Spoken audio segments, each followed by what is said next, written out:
Daniel, capítulo 1. Livro do profeta Daniel, capítulo 1.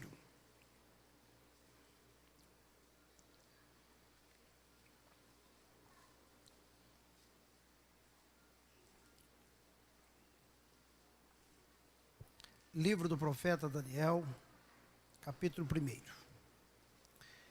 No terceiro ano do reinado de Jeoaquim, rei de Judá, Nabucodonosor, rei da Babilônia, veio a Jerusalém e a sitiou.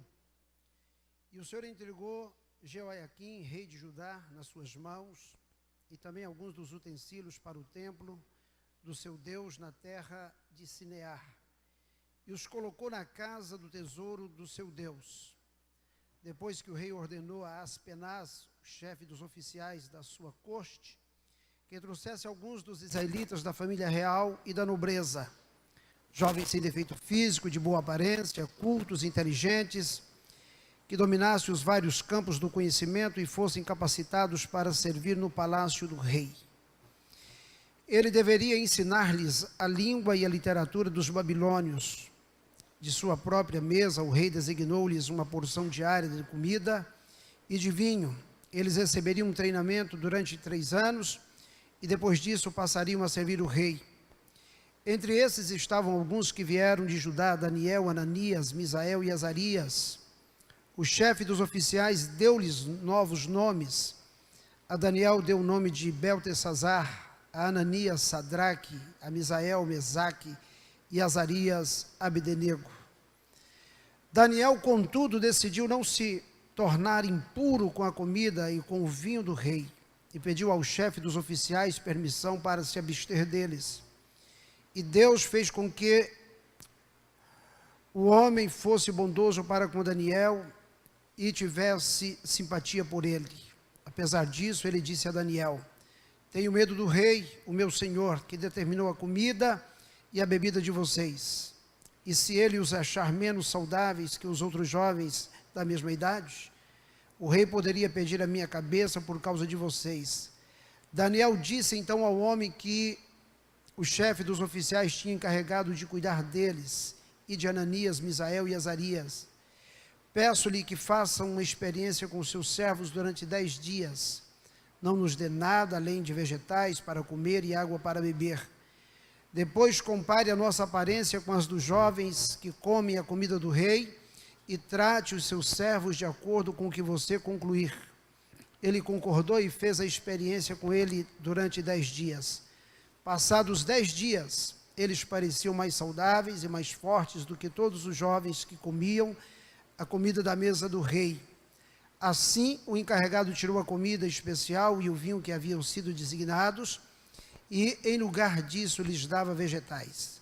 A esses 4 jovens, Deus deu sabedoria e inteligência para conhecerem todos os aspectos da cultura e da ciência.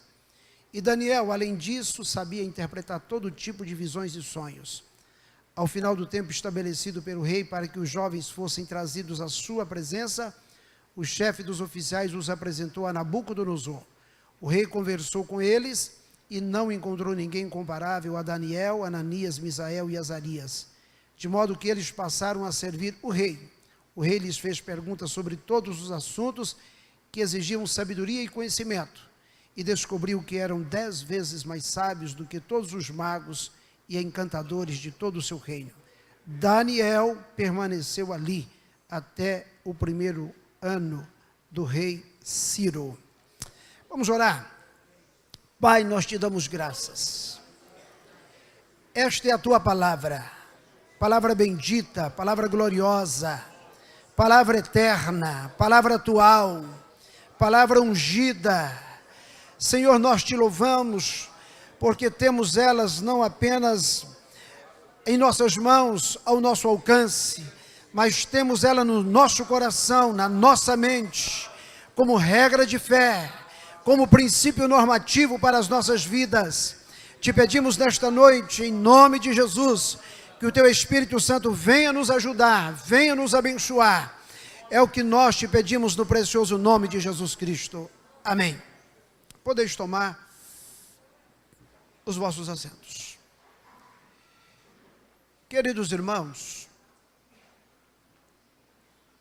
é praticamente impossível, nem que eu queira, é impossível voltar aqui ao Itatiaia e não ser tomado de uma certa emoção. Pastor Antônio Dionísio, na sua palavra de saudação, lembrou do tempo em que nós começamos o trabalho, ali no salão, logo que me casei, no ano de 1980, confere? A cabeça não está tão boa, você tem que ir conferindo com a mulher. O pastor Jorge nos incumbiu de abrirmos o trabalho aqui no Itatiaia. Era eu, pastor Dionísio, pastor Josias, ainda éramos diáconos, presbíteros, e começamos esse trabalho com bastante entusiasmo, lidando com um verdadeiro desafio. Então, voltar aqui é super emocionante. E mais emocionante ainda do que voltar aqui é ver tanta gente que tivemos o prazer e o privilégio da convivência por muitos e muitos anos. Entre tantos, está aqui o pastor Dionísio, que hoje está em Campinas, dirigindo uma grande igreja, e tivemos o privilégio de acompanhar os seus primeiros passos na fé. Eu não vou ficar aqui contando história, porque história eu tenho demais, mas eu aprendi a dirigir no carro do pastor Dionísio, um Fuscão vermelho.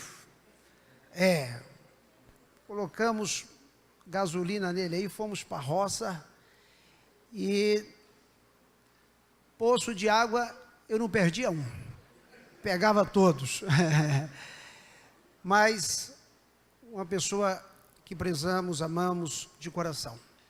Rever aqui o pastor Paulo Abreu, a pastora Marta, sua família também que a gente tem um apreço, um carinho muito especial pelos longos anos de convivência.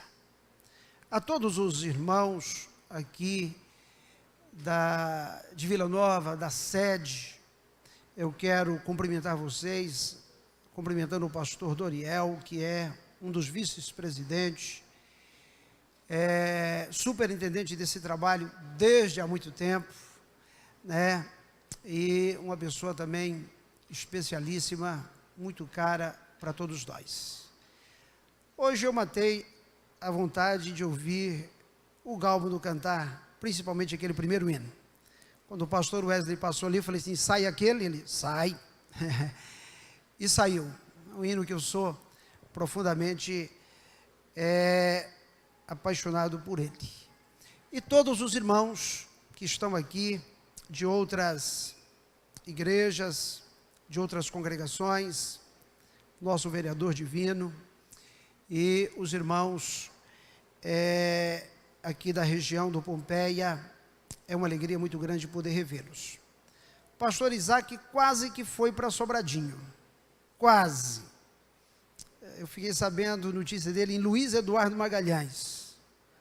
Pastor, tem aqui um pastor de Vila Nova e tal, que vai ser membro aqui em Luiz Eduardo. Quando eu fui procurar ele, ele já tinha vazado.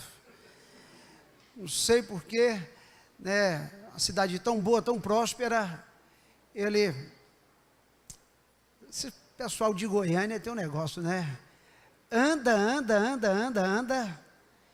e não esquece. Anda e vem parar aqui. Então, o pastor Isaac fez o mesmo. Andou e veio parar exatamente aqui. Queridos irmãos, nós não podemos ficar aqui contando tanta história, porque o tempo urge e o tempo passa. Quando me convidaram para estar aqui, nessa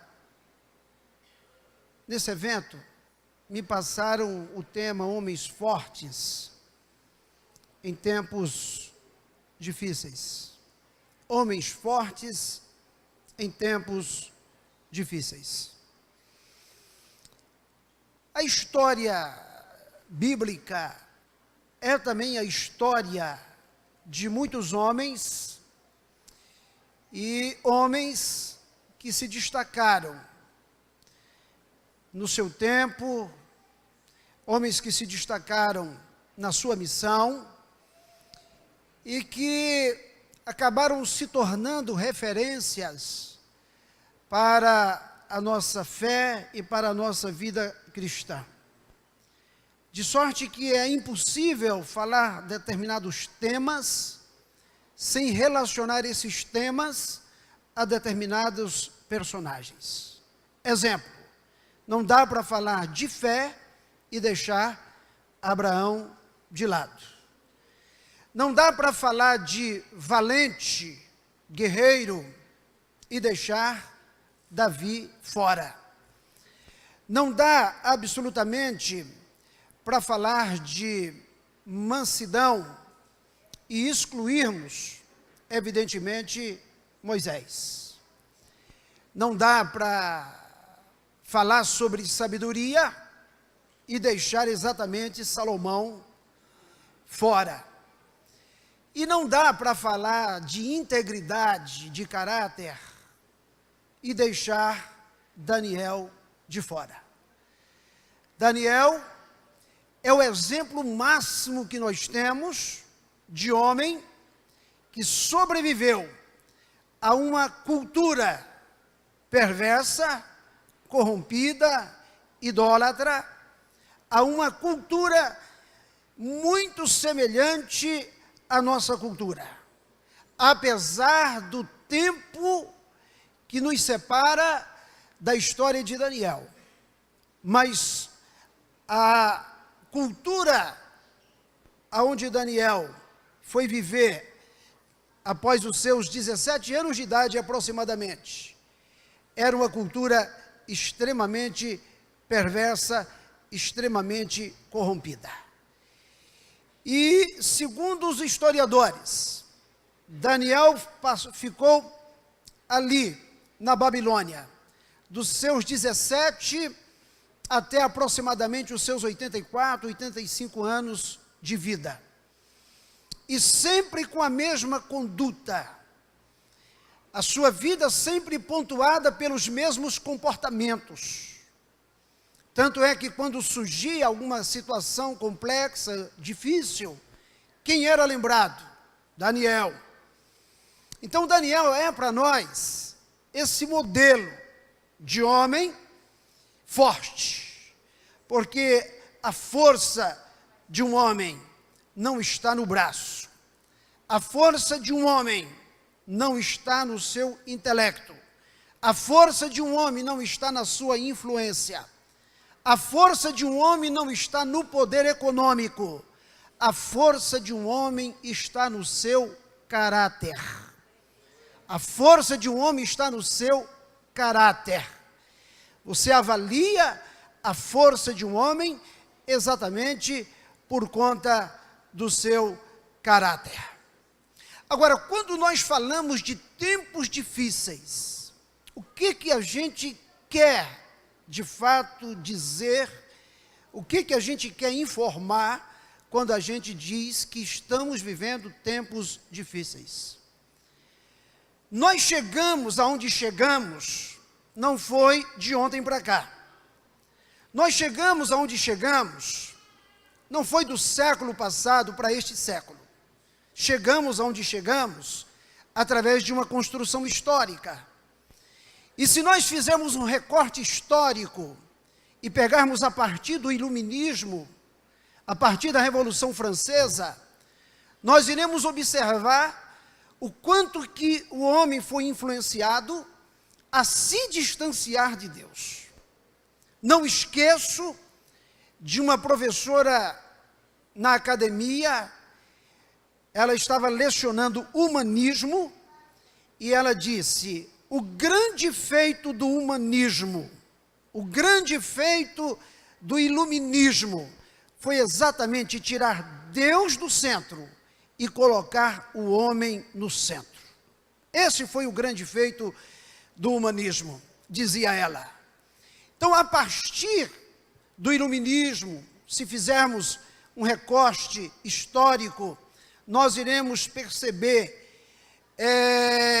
tudo conspirando e levando o homem ao distanciamento de Deus, levando o homem para uma ideia antropocêntrica, levando o homem a valorizar cada vez mais o seu próprio ego, o seu próprio eu.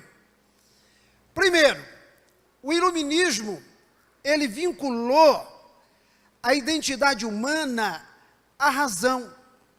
O ser racional é aquele que exerce o poder e que exerce o controle para dar sentido à realidade. A percepção da pessoa e do mundo, dentro dessa concepção do iluminismo, torna-se mecânica, porque o ser humano se transforma num agente que controla e dá sentido e significado ao mundo. O que tem sentido é o que pode ser comprovado empiricamente. O que tem sentido é aquilo que pode ser explicado à luz da razão. As experiências metafísicas são descartadas na medida em que o iluminismo se instala. E o tribunal que julga o sentido da vida é, na verdade, o tribunal da razão. No iluminismo, eu sou aquilo que eu penso. Eu sou aquilo que eu penso. Eu não sou aquilo que eu sou. Eu não sou aquilo que Deus quis que eu fosse ou que eu seja. Eu sou aquilo que eu penso. Ou seja, penso, logo existo. Ou seja, a existência, ela é definida exatamente a partir da razão. A verdade é concebida exclusivamente pelo conhecimento científico. Foi o período em que as igrejas começaram a ser literalmente fechadas, a religião começou a ser gravemente atacada, e deu-se lugar a esse homem do conhecimento, a esse homem da razão. E qual é o problema disso? Qual é o grave problema disso? É que quando a identidade ela é determinada apenas pelo poder da razão, nós nos tornamos pessoas ansiosas e controladoras. Porque tudo é possível e passivo de ser controlado. É possível se prever o tempo e controlar o tempo. É possível se prever determinados acontecimentos e prevenir com relação a esses determinados acontecimentos. Nós deixamos de descansar em Deus. A fé não tem mais lugar na vida do homem. O que tem lugar na vida do homem é a razão. E o que nos faz descansar não é a razão. O que nos faz descansar não é o intelecto. O que nos faz descansar não é o conhecimento científico. O que nos faz descansar é a fé num Deus todo-poderoso. Num Deus que é o autor da vida, que é o autor da nossa existência. Então, se você suprime a fé e coloca no lugar da fé a razão e simplesmente a razão, esse homem se torna um homem extremamente ansioso. Mas o homem não para por aí, e ele não é fruto também apenas das ideias iluministas. Vem a psicologia, uma ciência ainda nova do ponto de vista da sua modernidade. 100 anos de existência, a psicologia, 100 e poucos anos, e ela vem e fortalece exatamente o individualismo. Ela dá ao ser, ao ente, a capacidade de arbitrar e de determinar a sua própria realização, definir-lhe seus valores e sua identidade a partir do seu próprio eu, a partir do seu próprio self. Então, a psicologia vem e fortalece esse individualismo. Agora, se na era da razão, o tribunal que julga os valores e a existência humana é o tribunal da razão, na era da psicologia moderna, o tribunal é o das emoções, é o dos sentimentos.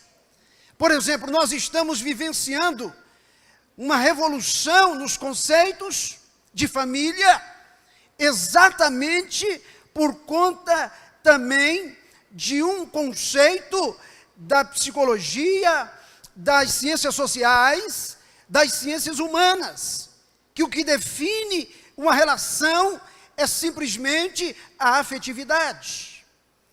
E é aí que nós temos hoje esse grande desafio, principalmente no nosso Brasil agora, e também já tomando conta dos países da América do Sul, e também tomando conta de toda a Europa, e possivelmente vai tomar conta do mundo todo, não temos dúvida disso, mais cedo ou mais tarde nós estaremos diante desta realidade, exatamente porque é dado ao homem, não mais o homem moderno, mas o homem pós-moderno, o direito de definir a sua existência e a sua vida simplesmente a partir das emoções. Se eu gostei, se é legal, que erro há nisso, que mal há nisso. É uma coisa extremamente sutil, mas nós precisamos de ter esta compreensão. O que está por detrás dessa crise que nós estamos enfrentando? O que está por detrás desses tempos difíceis que nós procuramos definir? Então a psicologia vem e mostra que o ser humano, ele precisa de ser compreendido nas suas motivações, nos seus anseios e nos seus desejos. Eu estive numa audiência pública na Câmara dos Deputados, quando foi debatido aquele projeto do deputado João Campos, que procura revogar uma resolução do Conselho Federal de Psicologia, que impede o psicólogo, ainda que o cliente queira um tratamento para reorientar a sua sexualidade, ele não pode prestar esse tipo de tratamento, sob pena de ser acusado e ter cassado a sua própria credencial de psicólogo. Por quê? Porque dar esse tipo de tratamento hoje é exatamente agir de acordo com o que eles pensam, com preconceito, com homofobia, tratando o ser humano de forma preconceituosa. Então hoje, o homem de hoje, que não tem Deus, ele opera dentro dessa lógica, a lógica dos seus sentimentos, a lógica daquilo que lhe dá prazer, a lógica daquilo que lhe dá satisfação. E essa não é a lógica de Deus. A lógica de Deus é outra. A lógica de Deus não é o homem no centro, a lógica de Deus é Deus no centro das nossas vidas. Essa é a lógica. Essa é a lógica que nós precisamos, na verdade, entender. Então a psicologia vem e reforça essa ideia de que a verdade está dentro de nós, no meu eu mais profundo, nos meus sentimentos, naquilo que eu projeto como sendo um caminho para a minha felicidade e para a minha realização. À exceção daqueles que são cristãos, mas qualquer profissional da área da psicologia que for atender e tratar de alguém, a pergunta básica é exatamente o que lhe dá felicidade. E se a pessoa dizer, olha, aquilo que me dá felicidade está também me provocando dores, porque não sou aceito, porque sou rejeitado, porque sou discriminado. Então vamos trabalhar para você enfrentar a discriminação. Vamos trabalhar para você enfrentar essa outra dor e para você ser feliz com aquilo que te dá felicidade. É esse tempo que nós chamamos de tempos difíceis. E a igreja, ela está enfrentando exatamente essa nova realidade na pregação do Evangelho. Está enfrentando essa nova realidade no seu aspecto de doutrinamento. E nós, pastores, nós, liderança, temos que ter uma compreensão de que homem é esse? A que homem nós estamos falando? Quem é esse ser? Quem é esse ente? Quais são as suas necessidades? Quais são as suas carências? E aí, para completar aquilo que o iluminismo trouxe, aquilo que a psicologia reforçou, vem a cultura de mercado. E a cultura de mercado, ela valoriza exatamente o ser produtivo, o ser funcional, o ser consumidor. Eu sou aquilo que tenho, eu sou aquilo que faço, eu sou aquilo que consumo. Tanto é que aposentado não tem muita vez, né? Aliás, agora passa a ter. Você chega, por exemplo, ali no Flamboyant, você não acha estacionamento, é tudo para os aposentados. Você chega em qualquer lugar, você não tem onde encostar o teu carro. Finalmente, descobriram que essa gente tem valor, de que essa gente precisa de ser valorizada. Mas a cultura de mercado, eu sou aquilo que eu tenho, eu sou aquilo que faço, eu sou aquilo que consumo. O meu status define a minha identidade. Eu estava ouvindo um filho dizer, no aniversário da mãe dele, ele dando testemunho da mãe dele, e ele disse isso com muita alegria. Ele disse: olha, mãe, outro dia na sala de aula, o professor perguntou: os teus pais, a tua mãe, o que faz? Um disse: é advogada. O outro disse: é médica. O outro diz: a minha mãe é empresária. O outro diz: a minha mãe é professora. Mãe, eu disse com muita felicidade que a senhora é dona de casa. Mas percebe-se claramente o receio de se dizer que uma mulher é dona de casa. Outro dia eu estava vendo uma pessoa preencher uma ficha e perguntou: a profissão da tua esposa? Ele diz: como é que é? Não tem definição. Bota aí, do lar. Ou seja, como que não tem nada para colocar? Coloca do lar. Porque a nossa identidade nesses tempos difíceis, ela é definida por aquilo que nós fazemos, por aquilo que nós somos. Nessa cultura, o que prevalece é a competição, é o indivíduo. O indivíduo reconhecido é aquele que tem capacidade de vencer. Quem não vence, está excluído. Infelizmente, essa cultura também chegou na igreja. A cultura do triunfalismo. E tomou conta também da nossa música. A nossa música é uma música triunfalista, que pega o cão, detona com o cão. Eu nunca vi tanta música sobre Mefibosete. De repente tiraram o Mefibosete do anonimato.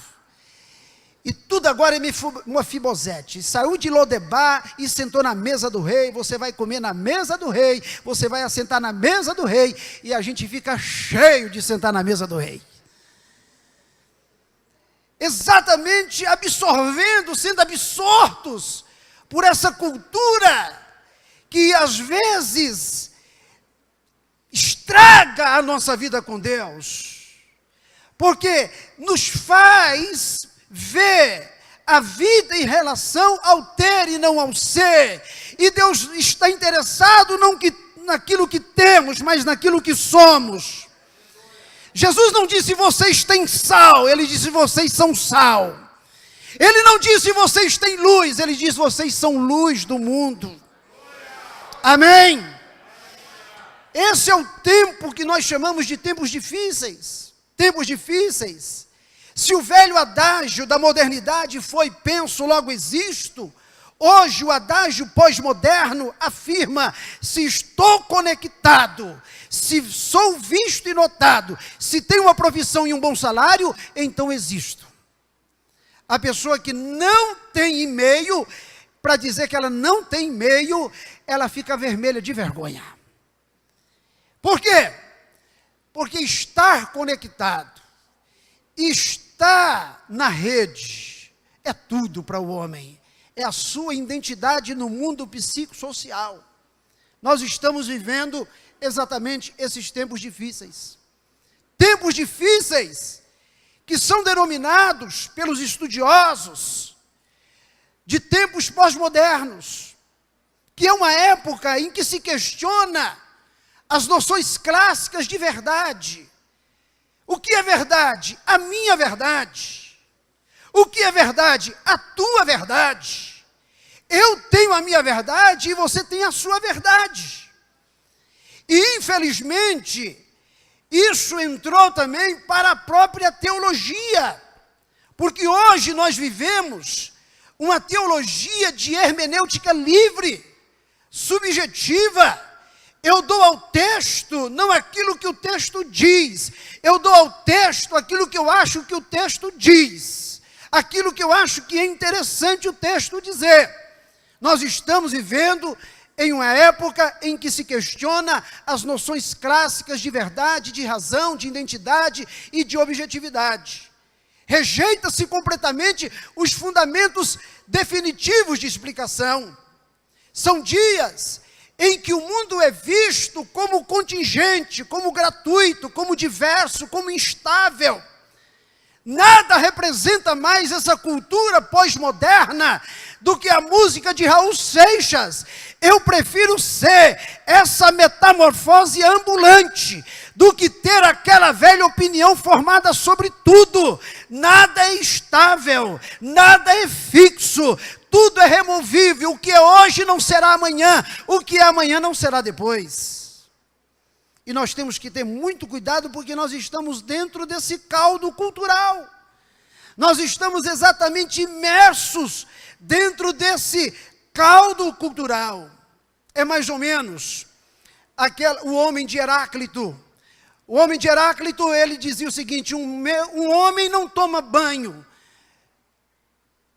2 vezes no mesmo rio, porque o rio não é o mesmo e o homem também não é o mesmo. Ou seja, essa é a ideia que persiste nesses tempos difíceis que a gente chama exatamente de tempos pós-modernos. Tempo em que o sujeito não tem uma identidade definida, é um sujeito fragmentado. E olha, creia, você tem gente na igreja que tem a sua identidade aqui, mas ela tem uma outra identidade lá dentro de casa. Aqui é o diácono abençoado, lá é o marido truculento. Aqui é a mulher de oração, lá é a mulher ranzinza. É um homem fragmentado, a sua identidade está desintegrada. A sua personalidade, ele assume diversos papéis. Ele não é um sujeito de uma identidade definida. Ele está se tornando fragmentado. Composto não de uma única, mas de várias identidades. Algumas vezes contraditórias e outras vezes identidades não resolvidas. A identidade na pós-modernidade torna-se uma celebração móvel. Aliás, tudo hoje é móvel, o telefone é móvel, né? O casamento é móvel, né? As amizades são móveis, né? Tudo movimenta, o rio está correndo, tudo hoje, a religião hoje está móvel, os namoros também são móveis, porque hoje não é namoro, é ficar, então tem que se movimentar, ok? Nós estamos vivendo exatamente dentro da celebração do móvel. É aquela definição apenas histórica e não a definição biológica. O sujeito assume identidades diferentes em diferentes momentos. Identidades que não são unificadas ao redor de um eu coerente. Quando você, por exemplo, escuta um dos nossos políticos no país fazer um discurso, você diz, é o homem mais honesto que eu conheço na face da terra. É claro que nós temos políticos e políticos, nós temos políticos sérios, nós temos políticos honestos, e isso não fica apenas na esfera dos nossos políticos, mas na esfera eclesiástica. Você tem pastores que você escuta uma mensagem dele e você diz, isso é um homem de Deus. Quando você vai avaliar, a sua identidade não tem consistência. E isso se transfere para a família, se transfere para o meio empresarial, enfim. É uma situação que nós estamos vivendo e que nos preocupa. São tempos difíceis. Dentro do indivíduo, há identidades contraditórias, empurrando o homem nas várias direções. É aquilo que Nabucodonosor quis fazer com Daniel, Ananias, Misael e Azarias. Eles chegam exatamente para a Babilônia, e Nabucodonosor diz, olha, a primeira coisa que nós temos que fazer é mudar a identidade desses moços. Nós precisamos de mudar o nome deles, nós precisamos de mudar a comida deles, nós precisamos de mudar a religião deles. Eles não podem ser aqui o que eles eram lá. Aqui eles estão dentro de uma outra cultura, tem que assimilar a cultura daqui. E Nabucodonosor determina de forma absolutamente clara que a comida deles teria que ser a mesma a comida que era servida na mesa do rei. E como judeu, ele é extremamente criterioso com a dieta. Como ele é extremamente criterioso com a lei, ele resolve, toma a decisão de não se contaminar com o manjar do rei. Ele diz, olha, nós não participaremos da mesa do rei. É contra os nossos princípios. É contra a nossa natureza religiosa. Nós não participaremos da mesa do rei. Nesse sentido é que nós consideramos Daniel como um homem coerente, como um homem que resiste às mudanças da cultura, como um homem que resiste às ideologias do sistema. E esses são os desafios da nossa geração. E nós só conseguiremos resistir à cultura se formos homens fortes. Aleluia! Se formos homens fortes, de caráter, o Espírito de Deus tem que estar em nós. A palavra tem que habitar em nós. E dia a dia, nós somos desafiados a tomar decisões. E nós precisamos, em primeiro lugar, de compreender que a natureza da fé é, na verdade, uma natureza pessoal. É pessoal na medida em que nós somos desafiados pelo próprio Cristo. Vem e segue-me. E ele diz, olha, quem quiser me seguir, negue-se a si mesmo, tome a sua cruz, venha e siga-me. O chamado de Cristo abre possibilidades para eu arbitrar o caminho que eu quero trilhar. Não. O chamado de Cristo não abre possibilidades para eu seguir aquilo que eu acho, aquilo que eu penso. Ele deixa bem claro, eu sou o caminho. Eu sou o caminho. O artigo é definido. Não abre possibilidade para outros caminhos. Eu sou o caminho, eu sou a porta, eu sou a água, eu sou o pão. Eu sou o primeiro e o último. Eu sou, disse Jesus. E é Ele que nós temos que olhar nesses tempos difíceis. É nele que tem que estar posta a nossa referência. Ele é o nosso modelo de homem espiritual. O nosso modelo de homem espiritual não é o modelo de um homem que tem apenas carisma e não tem caráter. O nosso modelo de homem espiritual para esses tempos difíceis é exatamente o modelo do Filho de Deus. Na proposta de espiritualidade que Cristo traz, não são as minhas emoções e nem os meus sentimentos que definem as minhas escolhas e nem as minhas verdades. Deus está, não apenas quando eu sinto.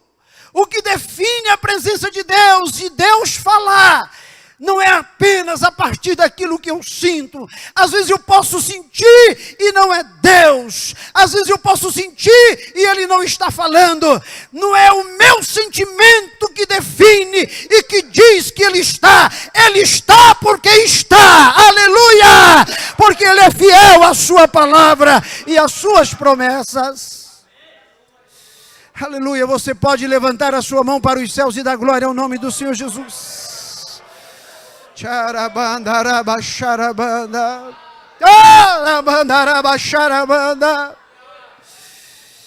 Nessa proposta de Cristo para um caminhar, para uma vida espiritual, não sou eu que arbitro o caminho que eu quero trilhar. Não, nessa proposta também não são as minhas emoções, nem os meus sentimentos que definem as minhas escolhas. Pelo contrário, eu tenho que sempre estar indo contra os meus sentimentos. Porque os meus sentimentos não são educados. Os meus sentimentos nem sempre estão convertidos. E Tiago diz, vocês pedem e não recebem. Exatamente porque vocês pedem mal demais. Vocês pedem de acordo com os desejos egoístas do coração, da alma. Eu tenho que estar refreando constantemente os meus desejos, para que eu possa vencer em tempos difíceis. Aleluia! Não é o teu sentimento. Aleluia! Estava lendo um livro sobre liderança, e eu vi algo que me chamou muito a atenção. Ricardo Agreste encontrou com o reverendo Elben e perguntou para ele, e aí, reverendo, quando é que sai o próximo livro? Ele disse o seguinte, querido, eu estou orando para não escrever o livro que não precisa ser escrito, para não pregar a mensagem que não precisa ser pregada, e para não fazer a viagem que não precisa de ser feita. Nós precisamos de policiar os nossos desejos, as nossas motivações, que na maioria das vezes é produto de um ego esvaziado, de um ego sofrido, que não se realiza no Evangelho, que não se realiza na vida espiritual. Não são os meus sentimentos e os meus desejos que definem as minhas escolhas e nem as minhas verdades. Cristo é a verdade personificada. Eu sou a verdade, no sentido absoluto, que é real, que é completo, em oposição àquilo que é irreal e àquilo que não é completo. Na proposta da espiritualidade pregada por Cristo, eu não me defino a partir daquilo que eu tenho, mas eu me defino a partir daquilo que eu sou em Cristo. Nessa proposta bíblica e cristã, a minha identidade é integrada em Cristo. Eu não sou um homem de várias identidades, tampouco posso me mover de acordo com a circunstância. Daniel, quando foi levado cativo para a Babilônia, juntamente com seus companheiros, ele manteve a sua identidade. Ele manteve a sua identidade. E nós percebemos em Daniel pelo menos 5 atitudes distintas que fez dele um homem forte. Primeiro, ele tinha firmeza de caráter. Verso 8 do capítulo 1, Daniel resolveu firmemente não contaminar-se. Daniel resolveu firmemente não contaminar-se. Eu até creio que a gente define, mas na maioria das vezes a gente não segura a definição. Olha, a partir de agora, comigo vai ser assim. E é assim até que sopre os ventos da conveniência. É assim até que sopre os ventos das vantagens. Eu sou assim, me defino assim, até o momento, porque eu não vou me prejudicar por aquilo que eu penso. Eu não vou me prejudicar por aquilo que eu acho.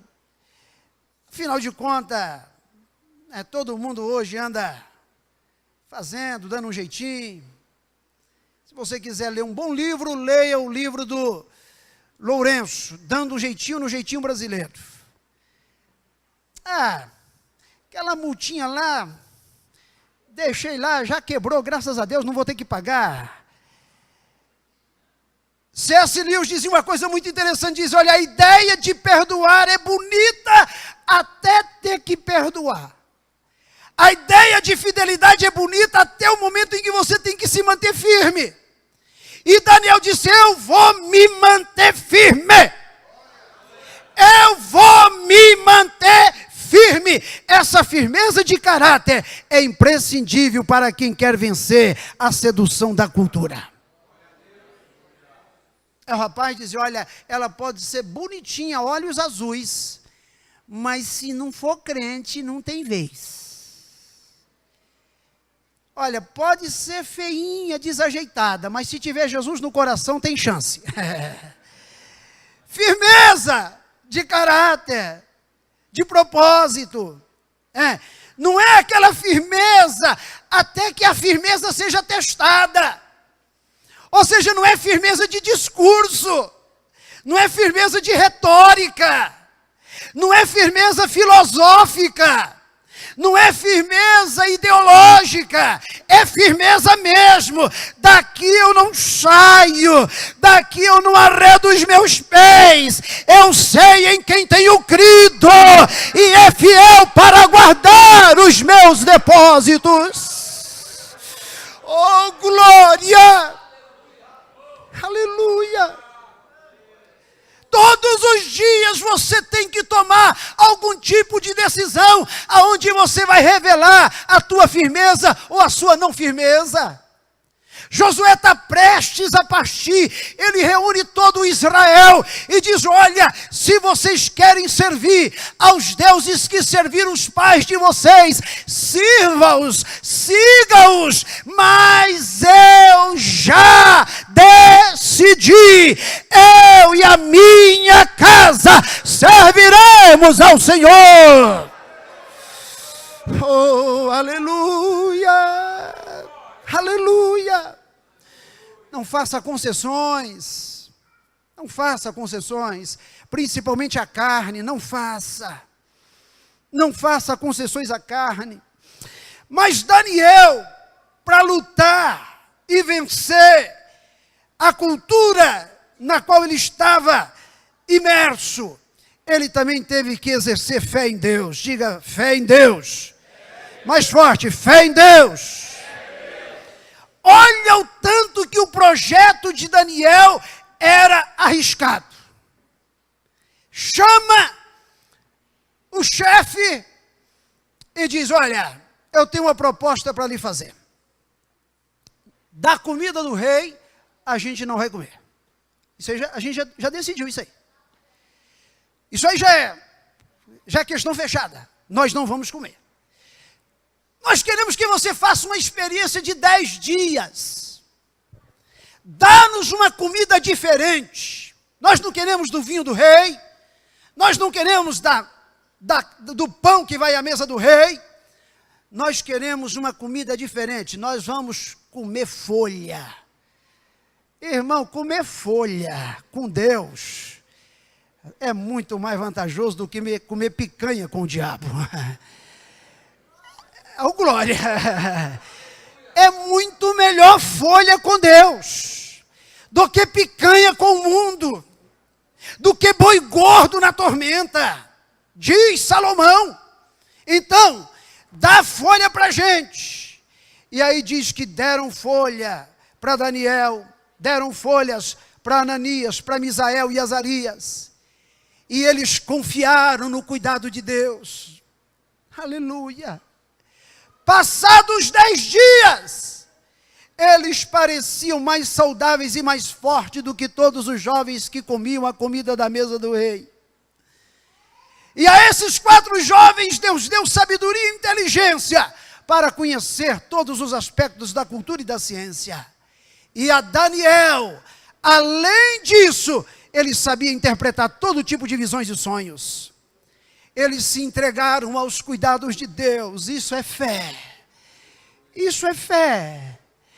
Quando Ananias, Misael e Azarias, diante da fornalha, eles disseram o seguinte: olha, sobre isso nós não vamos conversar. Está decidido. Vocês podem tocar as trombetas 10 vezes, que 10 vezes nós continuaremos em pé. E tem mais: se Deus quiser livrar, livra. Se não quiser livrar, também não livra. Isso é se entregar nas mãos de Deus. Isso é se entregar nas mãos de Deus. Olha, nós não vamos, está decidido. E se Deus quiser livrar, Ele vai livrar. Isso é uma questão da soberania dEle. A nossa vida está na mão dEle. A nossa história é escrita por Ele. Os nossos caminhos estão nas mãos dEle. Se for o dia de morrermos, morreremos, mas morreremos com Deus. Aleluia! Charabandarabacharabanda. Irmãos, nós não vamos vencer esses tempos difíceis com cantiga. Nós não vamos vencer esses tempos difíceis com dancinhas. Nós não vamos vencer esses tempos difíceis fazendo piquenique, esticando rede. Nós vamos vencer esses tempos difíceis revestindo-nos da armadura de Deus, o capacete da salvação, a couraça da justiça, a espada do Espírito e os calçado com os pés, com os sapatos da preparação do Evangelho.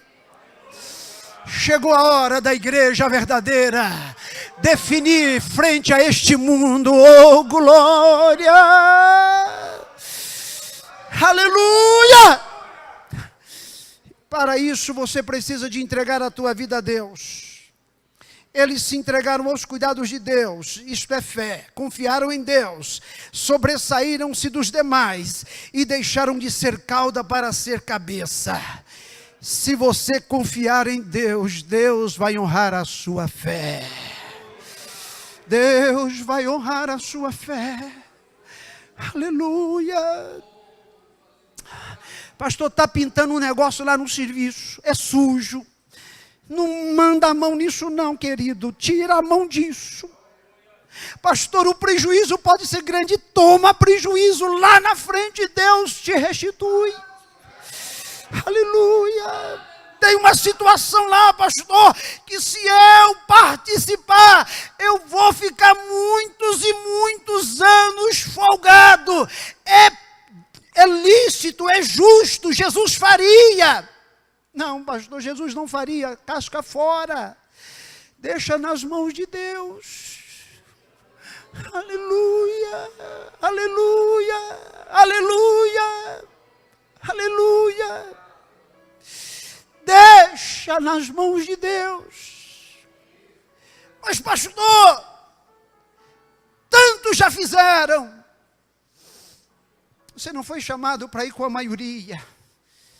Você foi chamado para ser diferente. Diferente, diferente, diferente. Confia em Deus. Diga para esta pessoa que está do teu lado, ministra uma palavra para ela, diga para ela, confia em Deus. Deixa na mão dele. Diga para esta pessoa, deixa na mão dele. Confia nele. Oh, charabandarabacharabandas. Charabandarabacharabanda. aleluia. Araxarabandari, xarabanda. Eles tiveram fé em Deus. O justo viverá da fé. O justo não viverá do que vê, do que percebe, do que acha. O justo viverá da fé. O justo vê a porta fechada, mas pela fé ele pode ver aquela porta aberta. O céu pode estar nebuloso e escuro. O teu Deus, Ele dissipa as nuvens. Ele te traz para o lugar de segurança. Aleluia.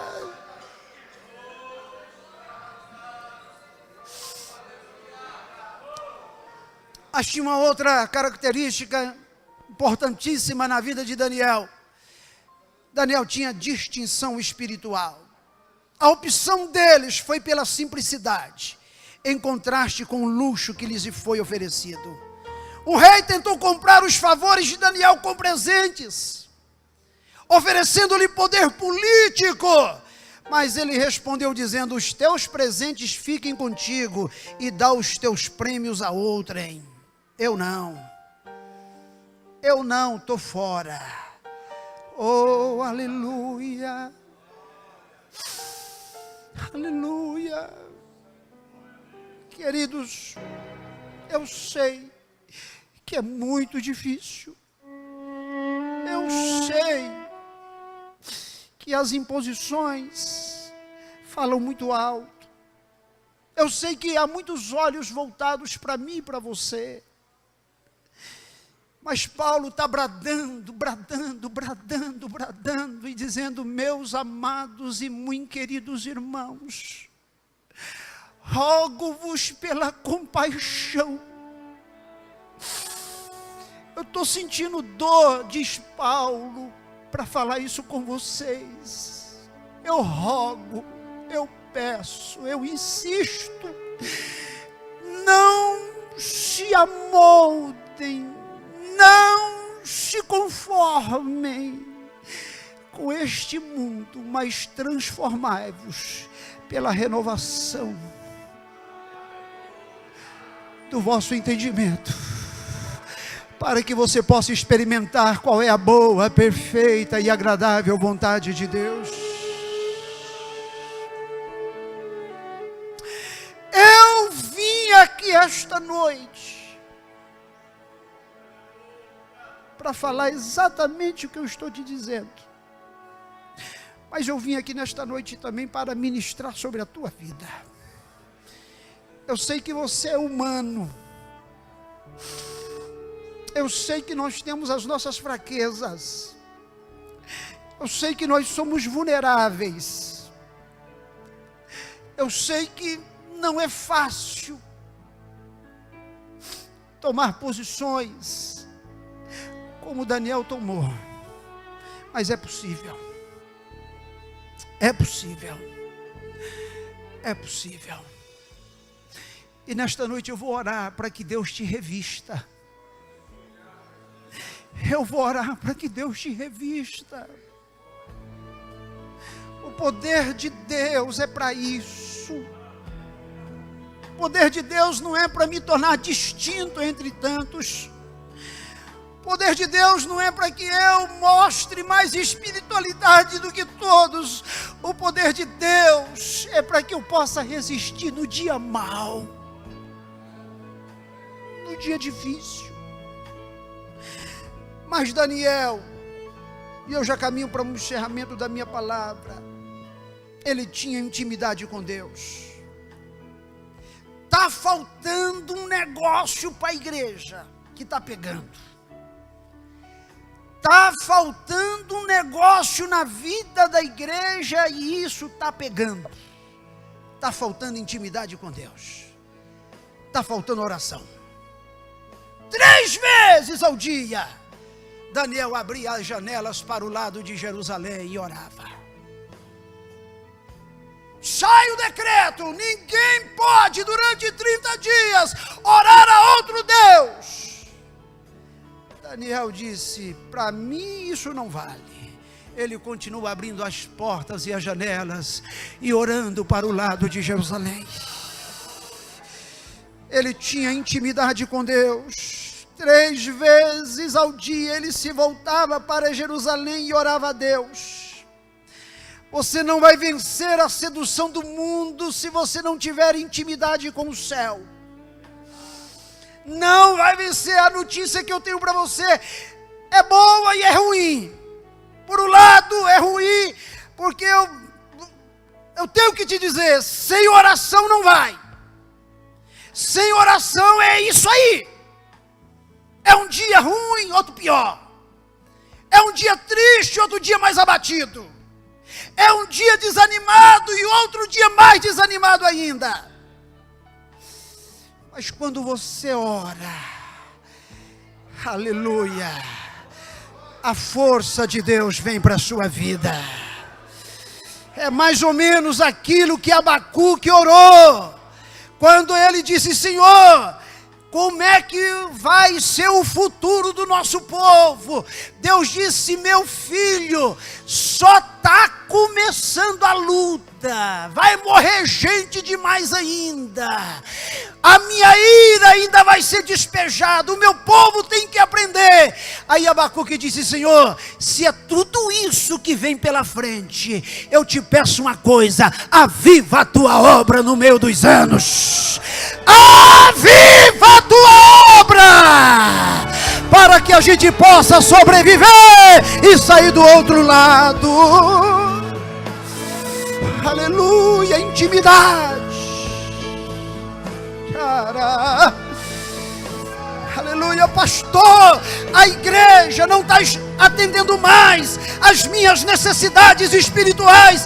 Quem disse que a igreja tem que atender as tuas necessidades espirituais? Você é que tem que dar conta das tuas necessidades. Aleluia, aleluia, pastor, a minha igreja não alimenta mais, eu estou morrendo. Você está morrendo não é por conta da igreja, você está morrendo porque você não tem intimidade com Deus. Chega na tua casa depois do culto, bota o teu joelhão no chão, chora, humilha, confessa esses pecados, tudo que está te acompanhando, bota para fora, diga para Ele. E Ele vai dizer: se o meu povo que se chama pelo meu nome se humilhar, orar, buscar a minha face, eu ouvirei dos céus e sararei a sua terra e perdoarei os seus pecados. Aleluia, fique em pé em nome de Jesus. Aleluia. Oh, glória!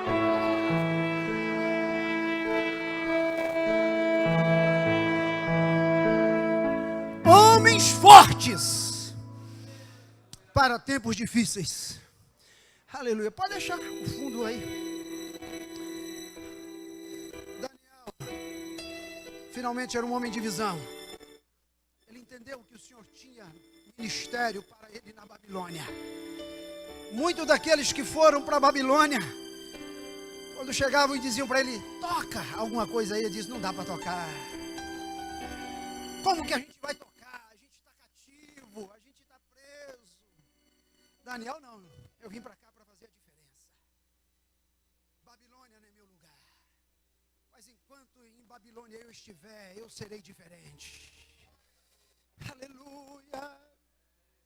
Alguns nostálgicos, saudosistas, penduraram as suas harpas e disseram: não dá para cantar, não dá para tocar em terras estranhas. Daniel disse: não, aqui é lugar de trabalhar, aqui é campo missionário, aqui eu tenho que fazer a diferença. O meu Deus está comigo. Aleluia, Cristo está contigo. Cristo Cristo está contigo. Aleluia. E se Cristo vai, você pode ir. Deus tem um ministério para você. Deus tem um ministério para você na sua família. Mesmo se sentindo um estranho na cultura, um estranho no ninho, Ele fez o que lhe cabia fazer, sem dar lugar à tristeza e à raiz de amargura, sem alimentar ressentimentos ou amaldiçoar seus superiores. Aleluia. Ele não ficou olhando para o tempo e nem reclamando das contingências políticas. Ele não ficou reclamando absolutamente de nada. Ele quis fazer história. A força de um homem está na sua estatura moral, na sua capacidade de resistir às seduções da cultura à sua volta. O crente não é um sujeito alienado, passivo, mas ativo e participativo. Um agente de transformação, que transforma a realidade à sua volta. A força interior de um homem determina a sua capacidade de resistir firme às tentações, às acusações, às perseguições, às seduções, às mentiras e outras pressões que agem para enfraquecê-lo. O homem precisa de ser forte para levantar-se contra o que há de errado e defender o que é certo. O mundo precisa de homens fortes. Aleluia. Carinhosamente e respeitosamente, eu gostaria que você virasse pelo menos para 2 pessoas e dissesse: Deus precisa de você forte. Deus precisa de você forte. Forte, forte, forte, forte, forte, forte, forte, forte. Eis que surge um povo forte, revestidos do poder, que não teme nem a morte. Oh, glória!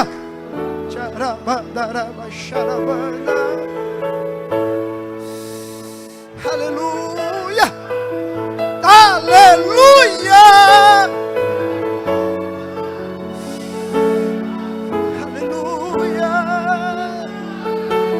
Aleluia!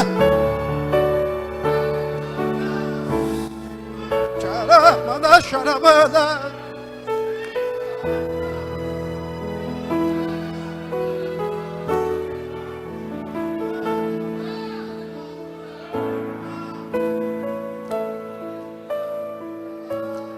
Eu só quero mais um minuto seu. Só mais um minuto seu. Eu volto ao pastor Paulo, a quem desde já agradeço. Fecha os teus olhos. Fecha os teus olhos. Sabe por quê? Que eu estou pedindo para você fechar os teus olhos? Porque o Espírito de Deus testifica no meu íntimo que Ele quer renovar. E Ele não precisa de muito tempo para renovar. Ele quer renovar as tuas forças nesta noite. Aleluia. Arrastando do jeito que você está não vale a pena. Ou até vale, porque foi exatamente você estar andando arrastado que te trouxe aqui. Mas Jesus nesta noite quer mudar a sua história. Jesus nesta noite quer mudar a sua vida. Aleluia. Ele quer te renovar.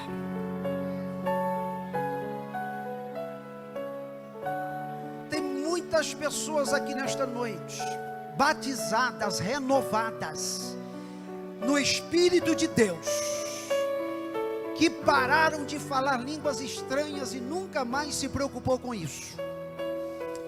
Tem aqui neste auditório nesta noite obreiros poderosos em palavra, mas que começa a se acostumar, aleluia, com a perda da autoridade. Deus vai renovar nesta noite. Deus vai te renovar esta noite.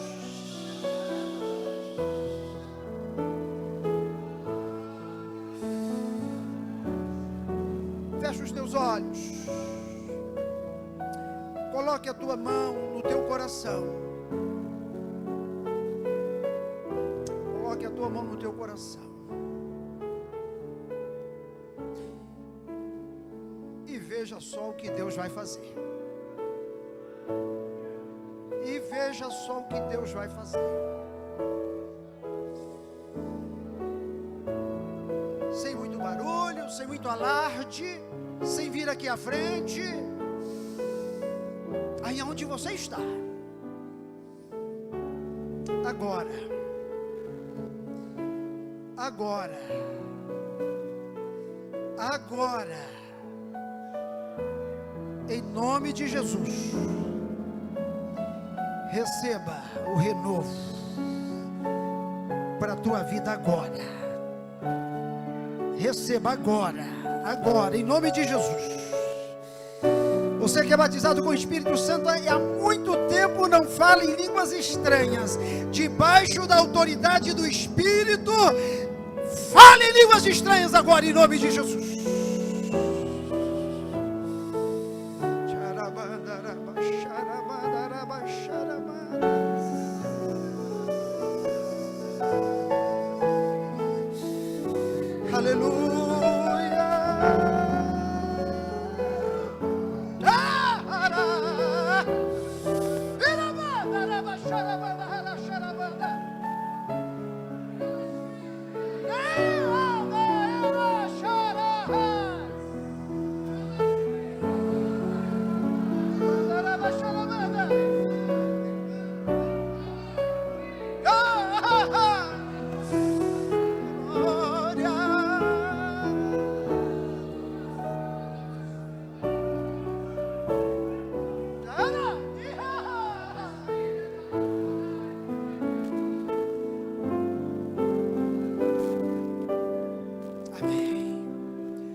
Encerrar e para não pedir demais, pedir só mais uma coisa. Dê um forte abraço nessa pessoa que está do teu lado e ministra uma palavra de Deus sobre a vida dela. Diga para ela: Deus te revista, Deus te abençoe, Deus te unja, Deus te consagre. Aleluia. Eu só quero chamar a atenção dos irmãos o seguinte: chave de Davi aqui representa nada mais, nada menos do que a autoridade de Jesus, que ele tem de abrir e de fechar. A Bíblia diz que ele desceu às mais profundezas do inferno e tomou Irmãos, eu consigo ver essa cena e eu consigo ver a cara do diabo. A cara de Satanás, quando a Bíblia diz que ele desceu às mais profundezas do inferno e tomou das mãos do diabo a chave do inferno. Isso significa que Jesus tem autoridade para abrir e para fechar. É Ele que abre e é Ele que fecha. É Ele que abre e é Ele que fecha.